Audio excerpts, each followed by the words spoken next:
How did things get so bad for the Patriots offensive line? We'll break it down here on Patscast. In the trenches deep, a window can't block a sheep. Left tackle's broken. Welcome to Patscast. I'm Brad Whitaker. Good to be back with you again. Visit expressvpn.com/Patscast to get 3 months off of a 12-month annual VPN plan. Again, that is expressvpn.com/Patscast. Today, we are going to focus on the Patriots offensive line, which has been abysmal so far, and it looks like it's going to continue to be abysmal the rest of the season. Hopefully, they can get their act together a little bit, because as far as we know, the Patriots do intend on playing Drake May this season, whether it is Jacoby Brissett going down with an injury in the near future, and he's had many close calls throughout the first three weeks of the season, or coming in sometime week 5, week 6, sometime middle of the season, end of the season. He's going to be under pressure regardless of how well they're able to patch it up in the coming weeks, because their players just simply are not good enough, and that's the issue with the Patriots O-line. The pass protection is one of the worst, if not the worst, in the NFL. And the run blocking isn't even great. Yeah, the Patriots were able to run the ball fairly well the first 2 weeks, but they struggled week 3, Thursday night against the New York Jets. Now, they didn't have many chances to run the ball because they fell behind so early and decided to be a bit risky with the pass, and that didn't work out, and they fell behind 14-0, and you have to abandon the run game. So maybe the run blocking's a little better than I'm giving them credit for, but overall, we know this offensive line unit, despite the injuries, even when fully healthy, is not great. And I know that because I've heard dozens of Patriots fans say the phrase, "It's going to be better when Vederian Lowe gets back." None of us were excited to see Vederian Lowe in the starting lineup with all the struggles he's had as a Patriot. And yeah, I know he had a good training camp, and he has been better than some of the other tackles they've fielded on the far left spot, but that's not a good sign of the times when we're wishing for Vederian Lowe to get healthy. But that's the situation we're in right now for the Patriots. And when healthy, their starting offensive line is essentially Vederian Lowe at left tackle, Sidy Sow at left guard, or Cole Strange when he comes back, David Andrews, which we're happy with, at center, even though he's been struggling recently, and then Layden Robinson, the rookie, at right guard, and Mike Onwenu at right tackle. We'll see if they consider pushing Onwenu back to the right guard position with his recent struggles on the right side, because he just doesn't have the speed to play the tackle position like we thought. But it is a bit of patchwork there, putting him on the right side there, and maybe that's the best combination you can have right now. But they've had some injuries. Sidy Sow has missed time, has missed the season so far. Vederian Lowe has been out. But overall, this is not the starting unit you want for any NFL team, even when everyone's healthy. But as much as I want to blame the de facto GM, Eliot Wolf, for the current offensive line situation, and I'll get to that, trust me, this goes back much farther than that.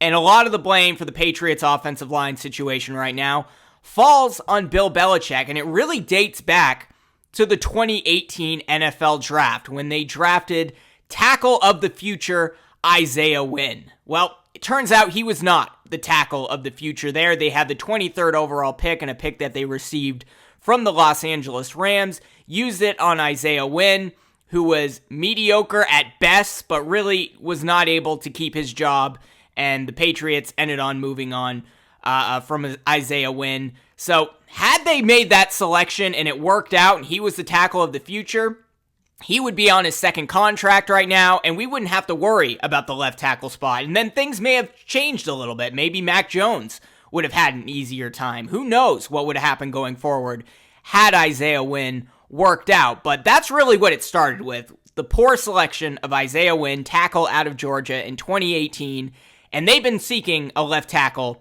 ever since.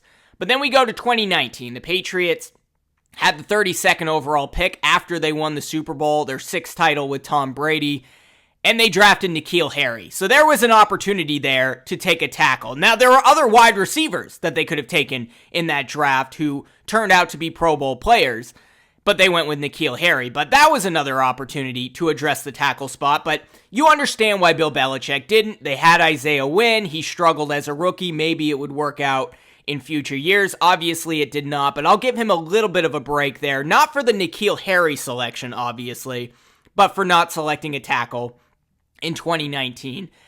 And then in 2020, the Patriots had a late first-round draft pick, but they moved down into the second round with a trade with the LA Chargers. Didn't opt to get a tackle there. That's the draft where they ultimately drafted Kyle Duggar. Not going to knock Bill Belichick too much for that one. And then we move on to 2021. That was the Mac Jones pick at 15th overall. In hindsight, that should have been a tackle, right? Didn't work out with Mac Jones, but I'm also not going to knock Bill Belichick too much for taking the best available quarterback when that was the number one need. And there was some optimism with Mac Jones, at least early on, and he had a pretty good rookie season. But I'm not going to knock him on 2020, 2021.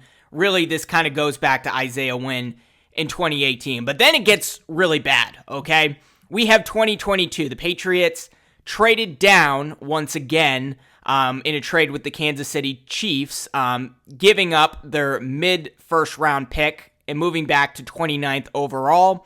And who did they take? Did they take a tackle? No. They took guard Cole Strange out of UT Chattanooga. Nobody knows what's going on with Cole Strange at this point. Gerard Mayo was asked a question about, hey, what's the deal with Cole Strange? He said, I'm not going to comment on that. Nobody knows what's happening right now with Cole Strange. I did a podcast many months ago called The Curious Case of Cole Strange. Be sure to check that out. And there really hasn't been an update on his status ever since. But they took a guard in the late first round when they had a middle first round pick and an opportunity at that point, knowing Isaiah Wynn is not the tackle of the future, to take the best tackle available. And instead, they took a guard who Sean McVay made fun of because they were scouting him as a potential third round pick. And look, and maybe it will ultimately work out with Cole Strange, but the truth is you can find a guard in free agency. You can find a good guard in the middle rounds of the NFL draft, even the late rounds. I mean, I'm actually pretty happy with the selection of Layden Robinson this year, who looks, he struggled a little bit, certainly, but he looks like he could be the right guard of the future for the Patriots, assuming they want to keep Mike Owenu over at right tackle. But that is not the place to take a guard in the first round. You can find them in the mid to late rounds. You can find them in the third round if you have a really good guard that you like. You can find a guard in free agency. You cannot do that with a starting left tackle, even a starting right tackle. That is something you have to select in the first or second round of the NFL draft because all the great tackles are off the board, as we saw this year. So that was a bungle opportunity in 2022 by Bill Belichick. You also could have used that pick on a cornerback, and then you wouldn't have had to draft Christian Gonzalez in 2023, who they took at 17th overall. I know we're all very happy with Christian Gonzalez. That was the right pick, but had you prioritized the defensive back position the year before, then maybe you could have taken a tackle in 2023, which was Bill Belichick's last draft as coach and GM of the New England Patriots, and ultimately we saw them go 4-13, and he was fired. So most of this, let's be honest, is Bill Belichick's fault, but that doesn't mean Eliot Wolf is off the hook for what he did this offseason, because it has not worked out. And it starts with free agency. Patriots had the chance to maybe address the left tackle position. There were not a lot of great free agents available, but Tyron Smith from the Dallas Cowboys was available. He's with the New York Jets right now. He stayed healthy. He's done a pretty good job so far, even though he struggled with his health in previous years. They had an opportunity there to give him an offer that he couldn't refuse, and they chose instead to focus on Chuks Okorafor, who was benched midway through the first quarter, week 1 against Cincinnati, and then quit. He just quit. He's gone. He's not coming back. I don't know if he's going to retire or try somewhere else next season, but he signed a 1-year deal with the Patriots to essentially be their bridge left tackle, and it worked out for a grand total of 6 minutes in week 1 when he struggled out there and was benched in favor of Vidarian Lowe, who eventually got hurt and Caden Wallace took his place. So that was by far Eliot Wolf's worst move of the offseason. Didn't work out with Okorafor. Now we don't really know what the tackle situation is going to look like the rest of the season. But Eliot Wolf also had some opportunities in the draft to take a tackle. Now, he took Drake May, 3rd overall. Maybe that's the right decision. Maybe he's the franchise quarterback of the future. But as Michael Felger, our North Star here at Patscast, has said, that is not the way to build a modern NFL team, is to draft the quarterback early, throw him in there, throw him to the Wolves when he doesn't have the offensive line, the receivers in front of him. Maybe this was an opportunity for the Patriots to take the best available tackle in the draft, which at this point, it's safe to say, was Joe Alt. The Patriots, I know, I'm excited about Drake May. I know all the fans are excited about him. We want him in there soon. But had they taken Joe Alt, we would not have to worry about the tackle position probably for the next 10 years. Joe Alt has quite literally been perfect since he got to the LA Chargers. 0 pressures allowed. Has done everything you could ask for a rookie tackle out of Notre Dame. Had they taken Joe Alt, we would have seen his impact immediately, and then maybe you take one of the quarterbacks later in the draft, or you stick with Jacoby and take a quarterback next year and start to build that infrastructure around for the young rookie QB that you're eventually going to bring in there, or even take, the Pittsburgh Steelers route and get the best available quarterback in free agency or via trade, do something like that. There were a lot of ways the Patriots could have sliced it, and maybe Drake May will ultimately be the right choice, but they really missed out on not selecting Joe Alt. 3rd overall this year, he went to the Chargers at, I believe, 5th or 6th overall, and turns out to be one of the best tackles in the NFL right off the bat. Joe Alt is a massive success, and the Patriots really missed out there. A lot of people were pushing for that. I wasn't necessarily pushing for that. I think it would have made more sense to trade back, get a couple first-round picks, and then you probably couldn't get Joe Alt, but you could have gotten one of the better tackles in the first round. But they didn't do that. They picked Drake May. So then they had their next opportunity to take a tackle early in the second round. The Patriots opted for the receiver position. They really like Jalen Polk. I really like Jalen Polk. I think he's going to be a strong contributor, maybe a future number 1 wide receiver for years to come. But that was an opportunity to take Jalen Polk. And because of it, they missed out on a lot of great tackles that they could have taken. And some of these are right tackles that they would have had to move over to the left side, but ultimately, that's what the Patriots are trying to do with Caden Wallace at the moment. So they missed out on a lot of great tackles. First of all, they could have traded back into the first round instead of taking Jalen Polk early, and you had Tyler Guyton, who was a late-round first pick out of Oklahoma. He ended up going to the Dallas Cowboys. So that was a missed opportunity to trade back into the first round there. Tyler Guyton would have made a massive difference. And then we know they took Jalen Polk, so now we're talking about early in the 3rd round where they ultimately ended up drafting Caden Wallace out of Penn State. I believe Eliot Wolf made a number of phone calls, tried to trade back into the 2nd round from everything that I've heard, but he failed. He wasn't able to do it, and he ended up missing out on the big run of tackles that I'm sure the Patriots would have preferred to take over Caden Wallace. That starts with Patrick Paul, who was a late 2nd round pick. He ended up being drafted by the Miami Dolphins. Patrick Paul out of Houston. Then you had Blake Fisher out of Notre Dame, another late 2nd round pick. He ended up going to the Houston Texans.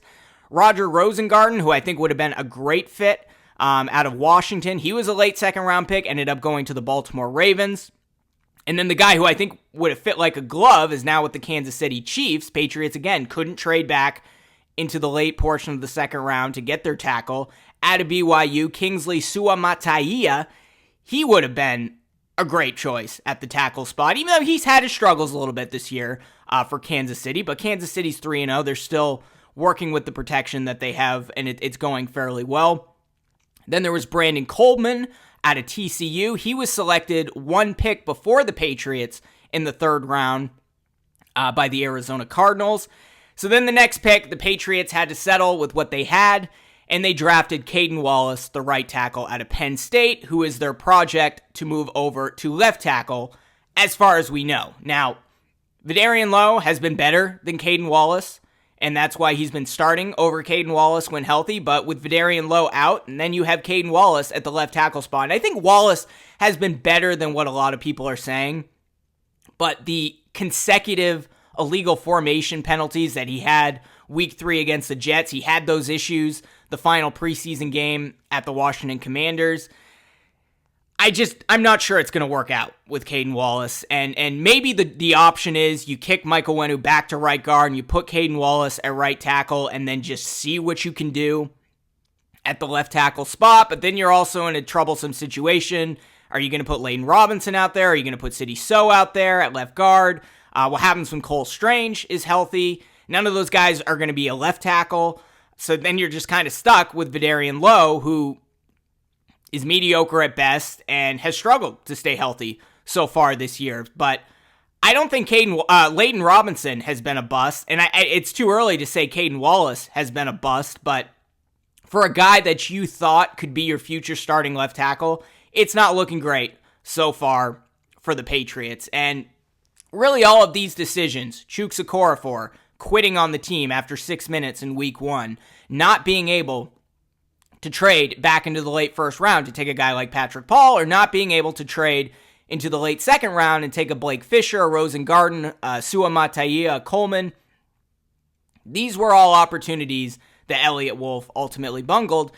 And look, we knew this offensive line would probably be at least a 2-year rebuild, but at this point, we're looking at a 3 to 4 year rebuild, because now you have the Patriots. Ideally, they have an early round draft choice next year, but who are you going to use that on? I mean, I hope they'll use that on a tackle. Let's say they have the 3rd overall pick again. I say you take the best tackle in the draft, but you may have a receiver like Travis Hunter available. Is that too good of an opportunity for the Patriots to turn down? Well, there you go. There you have your number 1 wide receiver. So then you're having to take a tackle in the 2nd round, or finding an available tackle, which is a needle in the haystack in free agency. Patriots are going to be back in the same situation next offseason as they were this past offseason because of the way Eliot Wolf handled the offensive line. And again, this is a long-term, medium-term rebuild, so you weren't expecting them to get it perfect, but at least a bridge guy at left tackle that was better than Chuks Okorafor. That's something the Patriots could have done. Or thrown double the money the Jets did at Tyron Smith, bring him in there. The Patriots could afford to do it. And then at least you know you have a tackle there that is a veteran, that is an all-pro level tackle when healthy, and he's going to be there for a couple of years. That would have been another option, but Eliot Wolf really struggled to trade back in and get the run on tackles that ended up going before the Patriots in the 3rd round.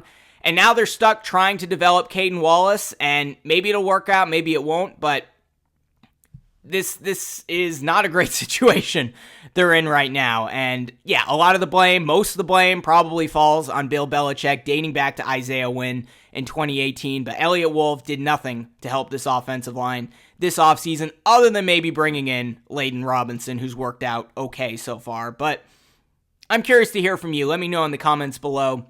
What do you think the Patriots should do with the offensive line right now? What do you think is the right offensive line combination based on the personnel that they currently have? What should they do when Cole Strange is healthy? And what do you think they should do in the offseason? Should they prioritize, let's say they have the 3rd overall pick, should they prioritize the tackle position, go after a Travis Hunter? Let me know who you think they should go after in free agency. I'm curious to hear from you. Let me know in the comments below. And that'll do it for this episode of Pat's Cast. Like I said, good to be back with you. Less volume of podcasts these days. Very busy at my big boy job right now, but after week 5, should be back to near daily podcasts here at Pat's Cast, and we appreciate all the subscriptions on YouTube, or those who are subscribing to the audio podcast. Really helps us out. So if you aren't a subscriber, be sure to subscribe to this channel on YouTube, smash that like button, hit the notification bell, or subscribe if you're listening on Apple Podcasts or Spotify, and we'll see you very soon. In the trenches deep, a window can't block a sheep. Left tackle's broken dreams. Pat's cast sound the silent screams. Quarterback take the blow. Front line's a horror show. Fans in agony and woe. Pat's cast, just let us know. Pat's cast, hear our cries. A line lost in disguise. Victory's on the brink. Feels like we're gonna sink.